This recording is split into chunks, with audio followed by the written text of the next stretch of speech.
Same no Minii neriig Faye gedeg be Mongols Arvenig Sarin Amjarag.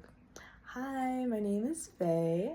I have been living in Mongolia for 11 months, and today I just wanted to talk to you about 5 helpful phrases that I found for life here.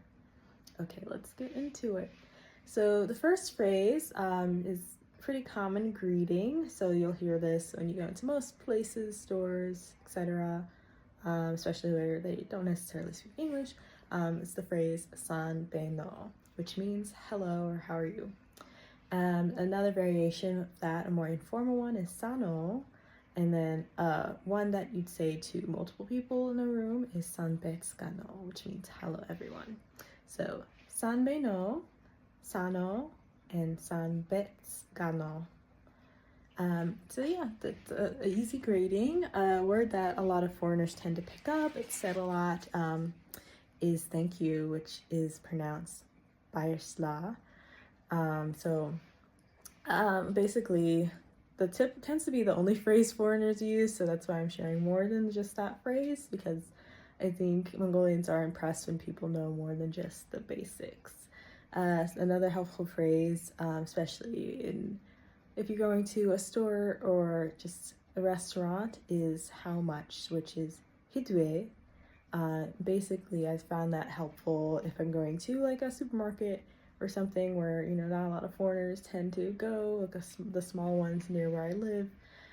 Yeah, just asking that. And then for foreigners that don't necessarily know how to say the numbers in Mongolian, they usually have a calculator on hand where they'll type in the numbers so that you can know the price. And then you could even like do some negotiation using the calculator, like type in a price you prefer to pay and see if they'll take that deal. But I feel like you'll have more of a chance if you're at least attempting to use some more uncommon, at least among foreigners, Mongolian phrases such as hidwe.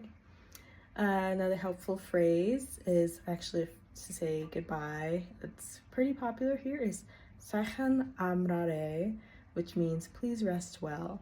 And so that's something I'd use with my coworkers or just friends that I'm catching up with and saying goodnight. And then in the morning you could say sachen marsno, which means did you rest well? So when you're parting ways, sachen amrare, please rest well. And then when you see them again or you see someone in the morning, sachen amarsno, did you rest well? And a final phrase that I think is helpful would be knowing the numbers if possible, 1 through 10. So neriig, hoir, guruv, duruv, tav, zurga, bala, name, use, arvin. So knowing those would be helpful, especially if you use the rideshare service here, UB Cab. So UB is the abbreviation for the city Ulaanbaatar, so UB Cab. And basically there's like a protective feature similar to a lot of rideshare apps where you give a code to the driver so that they could unlock the ride for you, and that's a way for you to verify this is in fact your driver. So when I get in a car, I usually will say the numbers in Mongolian just to, you know, make that communication easily, make the ease of communication there and just get on my way. Yeah, so those are the 5 phrases I think would be most helpful. So sanbe no, sano, sanbetska no, those are 3 variations of how are you. Baishla, which is thank you. Hidwe, how much. Sahan amrare, sahan amars no, and then the numbers neriig, hoir, guruv, duruv, tav, zorga, bala, name, use, arvin. Okay, tune in next time for more Mongolian content for me. Thank you.